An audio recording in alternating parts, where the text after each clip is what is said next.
చూద్దాం. ఢిల్లీలో ఇవాళ నీతి ఆయోగ్ మీటింగ్ జరగనుంది. ఉదయం 9 గంటలకు భారత మండపంలో ప్రధాని మోడీ అధ్యక్షతన ఈ మీటింగ్ జరగనుంది. వికసిత రాష్ట్రాలు వికసిత్ భారత్ థీమ్ తో జరగనున్న ఈ సమావేశానికి తెలుగు రాష్ట్రాల ముఖ్యమంత్రులు రేవంత్ రెడ్డి, చంద్రబాబు హాజరు కానున్నారు. అన్ని రాష్ట్రాల ముఖ్యమంత్రులు కూడా ఈ మీటింగ్ లో పాల్గొనున్నారు.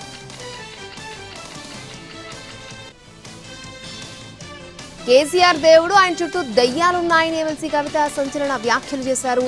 ఆ దయ్యాల వల్లే పార్టీకి నష్టం జరుగుతోంది అన్నారు. కేసీఆర్ నాయకత్వంలోని రాష్ట్రం బాగుపడుతుందన్నారు. కేసీఆర్ నాయకత్వంలోని బీఆర్ఎస్ పార్టీ ముందుకెళ్తుందన్నారు. కోవట్టులను పక్కకు తప్పిస్తే పార్టీ బాగుపడుతుందని చెప్పారు. పార్టీలో చిన్న చిన్న లోపాలను చర్చించుకోవాల్సిన అవసరం ఉందని అన్నారు. తన తండ్రికి రెగ్యులర్ గా లేఖలు రాస్తారని, ఇందులో వ్యక్తిగత ఎజెండా ఏమీ లేదన్నారు. తన లేఖ చూసి కాంగ్రెస్, బీజేపీ సంబరపడాల్సిన పని లేదన్నారు కవిత.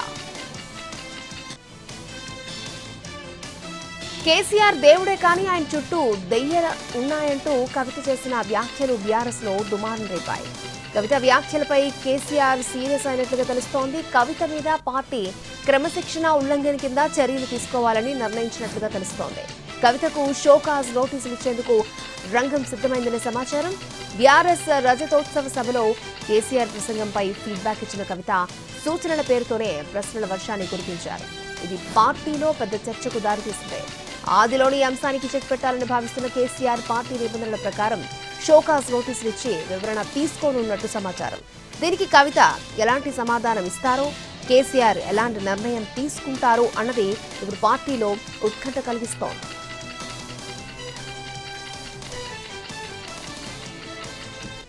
బీఆర్ఎస్ కు భవిష్యత్తు లేదని మంత్రి కోమటిరెడ్డి వెంకటరెడ్డి అన్నారు. కేసీఆర్ కు ఆయన కుమార్తె కవిత రాసిన లేఖపై ఆయన స్పందించారు. ఆ లేఖ ఓ జోక్ అని కామెంట్ చేశారు. మాజీ ఎంపీ, ప్రస్తుత ఎమ్మెల్సీ రాసే లేఖ ఒక పద్ధతిగా ఉందా అని క్వశ్చన్ చేశారు. ఆ లేఖను సృష్టించాల్సిన అవసరం తమకేంటి అన్నారు. బీఆర్ఎస్ లో చీలికేమీ లేదని, ఇదంతా ఓ డ్రామా అని విమర్శించారు. కల్వకుంట్ల కుటుంబంలో విభేదాలు వస్తాయంటే ఎవరైనా నమ్ముతారా అని ఎద్దేవా చేశారు కోమటిరెడ్డి.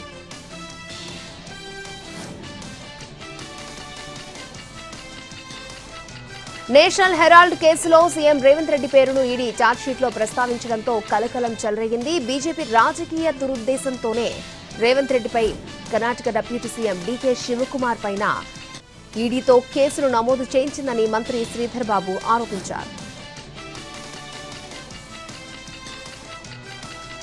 కాళేశ్వరం ప్రాజెక్టు కుంగుబాటుపై జ్యుడిషియల్ కమిషన్ నోటీసులు పంపిస్తే బీఆర్ఎస్ నేతలు వణికిపోతున్నారని విమర్శించారు మంత్రి ఉత్తమ్ కుమార్ రెడ్డి. ఇంకా చర్యలు తీసుకోలేదన్నారు. ఇంతలోనే దుష్ప్రచారం చేస్తున్నారని ఆరోపించారు.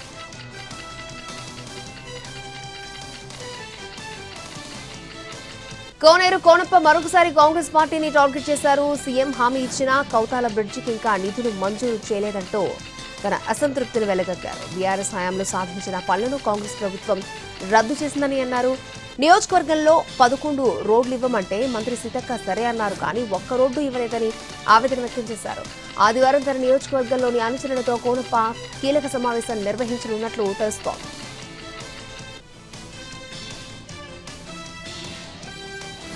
ఢిల్లీ పర్యటనలో 7 కేంద్ర మంత్రులను కలిసిన ఏపీ సీఎం చంద్రబాబు ఏపీ పునర్నిర్మాణానికి కేంద్రం సహకరించాలని కోరారు. ఏపీకి పలు ప్రాజెక్టులు మంజూరు చేయాలని, పెండింగ్ ప్రాజెక్టులకు నిధులివ్వాలని విజ్ఞప్తి చేశారు. 2019-24 మధ్యకాలంలో ఏపీలో భారీ విధ్వంసం జరిగిందన్న సీఎం రాష్ట్రాన్ని పునర్నిర్మించేందుకు కనీసం 10 ఏళ్లు పడుతుందని అన్నారు.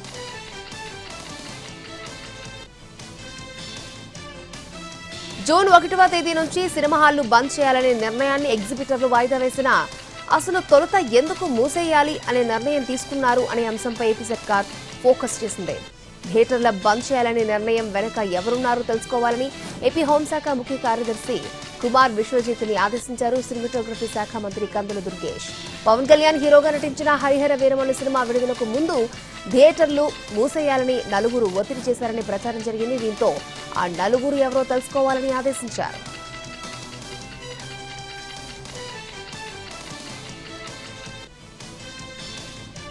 ఇటీవల రేవంత్ రెడ్డి తనపై చేసిన వ్యాఖ్యలకు కేంద్ర మంత్రి కిషన్ రెడ్డి కౌంటర్ ఇచ్చారు. తనకు రేవంత్ రెడ్డి సర్టిఫికేట్ అవసరం లేదన్నారు. ఉగ్రవాదానికి వ్యతిరేకంగా తాను ఎలా పోరాడానో, బీజేపీ ఎలా పోరాడుతోందో అందరికీ తెలుసన్నారు కిషన్ రెడ్డి.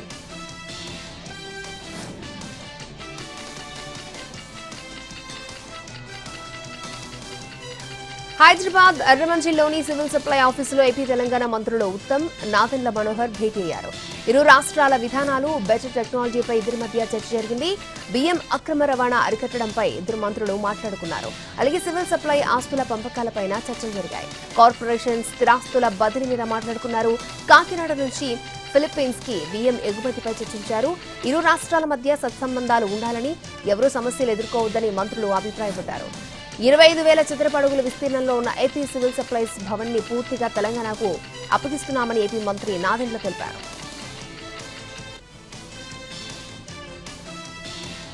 కొడాలి నాని పనులు, అరాచకాలు, దోపిడీలు చేశారని, అలాంటి వ్యక్తికి శిక్ష పడాల్సిందే అన్నారు టీడీపీ కార్యనిర్వాహక కార్యదర్శి కనపర్తి శ్రీనివాసరావు. అనారోగ్యం సాకుగా చూపి విదేశాలకు పారిపోయేందుకు ప్రయత్నిస్తున్నారని తాను 2 రోజుల క్రితం ఏపీ డీజీపీకి ఫిర్యాదు చేశానన్నారు. దీంతో కొడాలి నానిపై లుకౌట్ నోటీసులు జారీ అయ్యాయన్నారు కనపర్తి.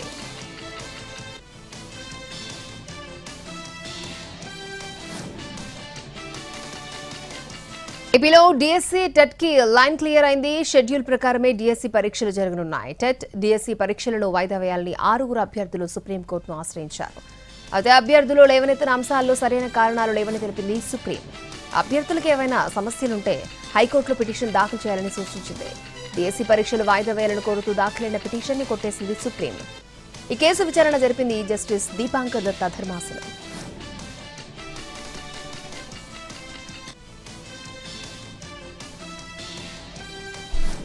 తిరుమలలో మందు కొట్టి హల్చల్ చేశారు ఏపీఎస్సీ బెటాలియన్ పోలీసులు. తాగిన మైకల్లో గ్రామ సచివాలయం దగ్గర వాహనంతో ఢీకొట్టారు. 3 దాగి పోలీసు వాహనంలోనే తిరుమలకు చేరుకున్నారు. ఘటనాస్థలం నుంచి ఒకరు పరారయ్యారు. బ్రీత్ అనలైజర్ టెస్ట్ చేస్తే 300 పాయింట్లు వచ్చినట్టు సమాచారం. 2 కానిస్టేబుల్ను అదుపులోకి తీసుకున్నారు.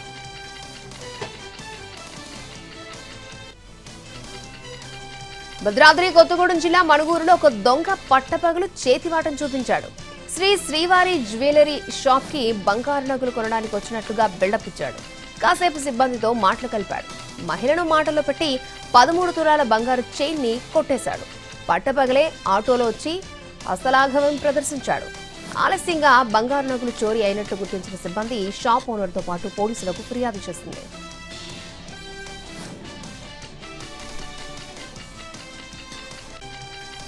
నంద్యాల జిల్లా చాగలమరిలో పోలీసులు క్రికెట్ బెట్టింగ్ ముఠాని అరెస్ట్ చేశారు. ఐపీఎల్ మ్యాచెస్ కి బెట్టింగ్లు కాస్తున్నట్లు అందిన పక్కా సమాచారంతో పోలీసులు దాడి చేశారు.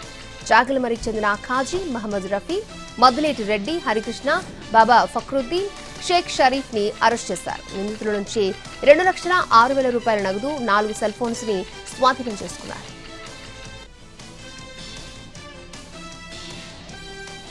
అంతర్జిల్లా చైన్ స్నాచర్ ఆట కట్టించారు రాజమండ్రి P3 టౌన్ పోలీసులు. తూర్పుగోదావరి జిల్లా నిడదవోలు మండలం తాడిమల గ్రామానికి చెందిన దేశాల ప్రవీణ్ కొంతకాలంగా చైన్ స్నాచింగ్లు చేస్తూ హల్చల్ చేస్తున్నాడు. రాజమండ్రి, రాజానగరం, జంగారెడ్డిగూడెం, కోయిలగూడెంలో చెలరేగిపోయాడు. 10 స్నాచింగ్ కేసుల్లో నిందితుడుగా ఉన్న ప్రవీణ్ కోసం పోలీసులు నిఘా పెట్టారు. రాజమండ్రి కాతేరు అండర్ బ్రిడ్జ్ వద్ద అనుమానాస్పదంగా తిరుగుతున్న అతన్ని పట్టుకున్నారు. నిందితుడి నుంచి సుమారు 130 గ్రాముల బంగారు నగలుతో పాటు స్కూటీ, మొబైల్ ని స్వాధీనం చేసుకున్నారు.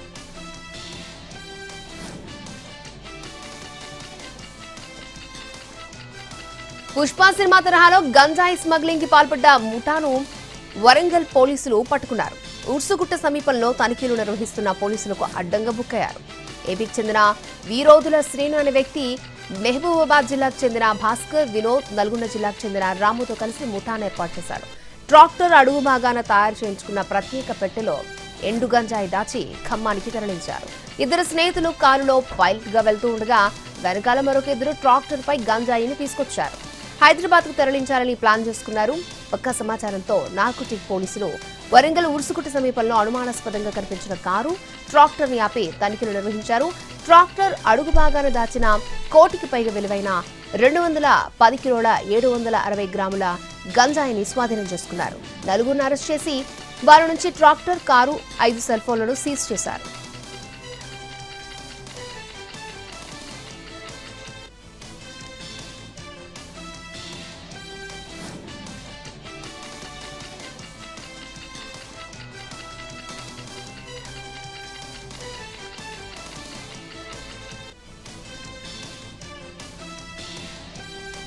విశాఖలో ఓ మహిళకు కరోనా వైరస్ సోకడంతో మరొకసారి కలకలం చెలరేగింది. మొదటి వేవ్, సెకండ్ వేవ్ లో ఏపీలోనే రికార్డు స్థాయిలో కోవిడ్ కేసులు నమోదైన విశాఖలోనే మళ్లీ కేసు వెలుగు చూడడంతో జిల్లా యంత్రాంగం అలర్ట్ అయింది. పిఠాపురం కాలనీలో నివాసం ఉంటున్న 28 ఏళ్ల మహిళకు ర్యాపిడ్ టెస్ట్, ఆర్టీపీసీఆర్ టెస్ట్ నిర్వహిస్తే పాజిటివ్ గా తేలింది. బాధితురాలు కోలుకోవడంతో డిశ్చార్జ్ చేశారు. హోమ్ ఐసోలేషన్ లో ఉంచారు. మరోవైపు మహిళ నివాసం ఉంటున్న పిఠాపురం కాలనీలో ఇంటింటికి సర్వేను నిర్వహించారు. 70 ఇళ్ల పరిధిలోని 200 మందికి సంబంధించిన ఆరోగ్య వివరాలను సేకరించారు. బాధిత మహిళ భర్తతో పాటు సోదరు నుంచి స్వాబ్ నమూనాలను సేకరించి కేజీహెచ్ ల్యాబ్ కి పంపించారు.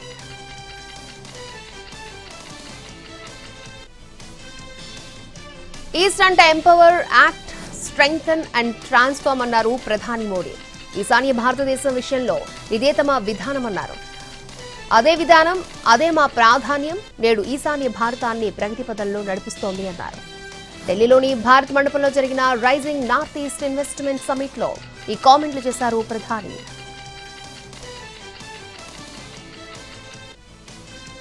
ఆపరేషన్ సింధూర్ తర్వాత తొలిసారిగా ప్రధాని నరేంద్ర మోడీ సొంత రాష్ట్రం గుజరాత్ లో పర్యటించబోతున్నారు. మే 26, 27 తేదీల్లో ఆయన గాంధీనగర్, కచ్, దాహోద్ సహా 3 జిల్లాల్లో జరిగే కార్యక్రమాలకి హాజరవుతున్నారు. ప్రధాని మోడీ భుజ్లో జరిగే బహిరంగ సభలో ప్రసంగించే ఛాన్స్ ఉంది. ఈ సభకు 1,00,000 మంది వరకు హాజరవుతారని తెలుస్తోంది. బహిరంగ సభ తర్వాత మోడీ ఆశాపుర ఆలయాన్ని సందర్శిస్తారు.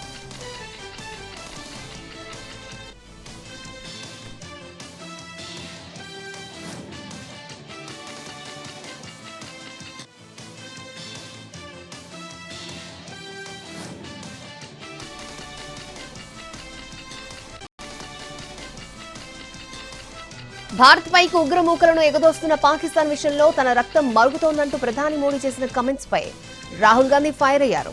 కెమెరాల ముందు మాత్రమే ఆయన రక్తం ఎందుకు మరుగుతుందంటూ ఎద్దేవా చేశారు. రాజస్థాన్లో ప్రధాని స్పీచ్ అనంతరం రాహుల్ ఈ మేరకు ఎక్స్ లో పోస్ట్ పెట్టారు. మోడీజీ డొల్ల ప్రసంగాలు చేయడం ఆపండి, తీవ్ర స్థాయిలో మండిపడ్డారు రాహుల్. పలు ప్రశ్నలను వేశారు. టెర్రరిజంపై పాకిస్తాన్ ఇచ్చే స్టేట్మెంట్ ను మీరెందుకు నమ్మారు? అమెరికా ప్రెసిడెంట్ ట్రంప్ కు తలొగ్గి ఇండియా ప్రయోజనాలను ఎందుకు పణంగా పెట్టారు? ప్రపంచ దేశాల ముందు మీరు ఇండియా గౌరవం విషయంలో ఎందుకు రాజీ పడ్డారు అని రాహుల్ వరుస ప్రశ్నలు వేశారు. హైదరాబాద్ లో మిస్ వరల్డ్ పోటీలు ఆసక్తికరంగా సాగుతున్నాయి. హెడ్ టు హెడ్ ఛాలెంజ్ కి 20 మంది ఫైనలిస్టులు ఎంపికయ్యారు. పలు దేశాల అందగత్తెలు సమాజాన్ని ప్రభావితం చేసే అంశాలపై తమదైన శైలిలో మాట్లాడారు. 107 దేశాల సుందరిమణులు సమాజానికి ఉపయోగపడే అంశాలపై ఆసక్తికరంగా ప్రసంగించారు.